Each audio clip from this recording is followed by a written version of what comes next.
How's everyone doing? Good morning, Fish here, keeping you up to date on all the softest beds. Now today we're going to be looking at a Tempur-Pedic bed. Apparently the castle's been trying to get you on the radio.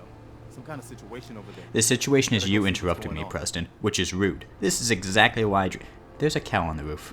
Anyways, on the topic of drinking, having a beer by Flipdeezy allows you to immersively drink in Fallout 4. And if I may pull back the veil for a second, I have to say that was such a smooth transition, I don't even need these notes for the rest of this video. That was my chemistry homework and a kids menu I stole from the Olive Garden. But I'll deal with that later. Now what this mod does in its current iteration is it adds a small animation that plays every time that you're sitting down for certain drinks. And as you can see, the animation is very well done and extremely polished, even though some drinks you can't drink like vodka, and the caps are left on a few bottles. I'd say that this well beyond qualifies for an extremely well done immersive mod. Although the mod author still qualifies it as a proof of concept, which concerns me. It either means the mod author is a beyond perfectionist, or he's a lizard man.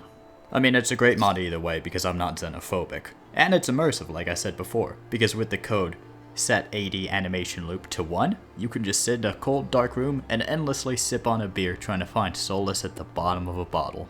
Just like real life. Just kidding. We don't sip here.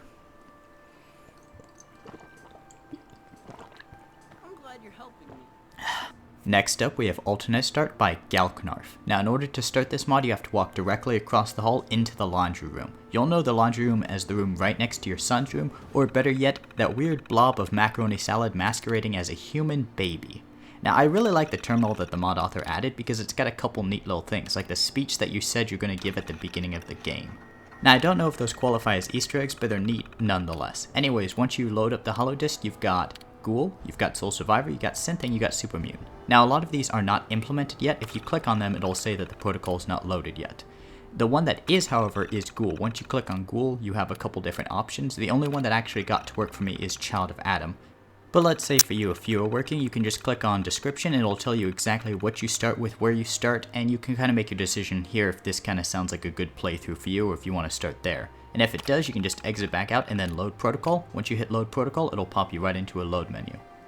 Now this mod feels really reminiscent of the alternate start for Skyrim, and because of that, I'd really like to see maybe like a faction list, so you can kind of choose I want to be in the Brotherhood of Steel or I want to be in the Freedom Railroad. Obviously you couldn't choose that if you were Synth or a Ghoul because the Brotherhood of Steel are kind of racist that way, but the mod author did say he's open up to ideas, so I'm definitely going to message him and ask if he can add that for a future patch. Anyways, it's a great mod and I recommend checking it out because it makes starting kind of interesting.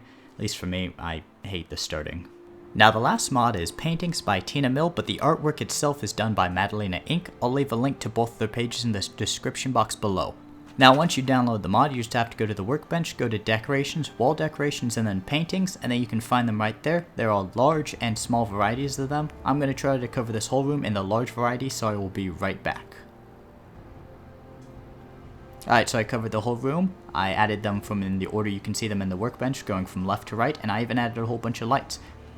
As you can see, each one is extremely well detailed and they look very nice. There's even a male one, so you know, if you don't want a female or you're really big into Fate Stay Night, you can have him up on your wall. Or on your desk, there's also a small variation. Now an issue that might be brought up with this mod is the fact that it doesn't really fit into the Fallout 4 lore, as in, you know, the artwork itself doesn't really fit in with the rest of the aesthetic, and just based on the mod's, you know, thumbnail, if you clicked on it, you probably aren't worried about lore friendliness. Also, it's worth noting that the actual artist who made its little, like, watermark is in the corner of them, so if you wanted to look them up and you didn't know how to find them, you could just look at that. It's pretty good. And here are the smaller variations. They're almost exactly the same, although they are scaled down to size and they stand up.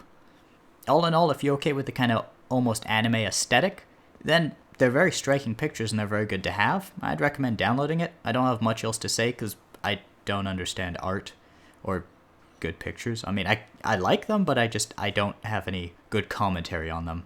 They look nice. Should download it. I hope we find out what happened to my mom and dad. I'm sorry, Billy. I've got some bad news for you. It appears your parents, they were enjoying themselves some mods, but they forgot to endorse them. Every year, hundreds of people die because they forget to endorse mods. We can put an end to this. Oh god, I've got horrible aim. Oh, nope, you just can't hit the skeleton. Anyways, whatever. Quiet. Endorse mods. Alright, have a good one, bud. I'll see you later.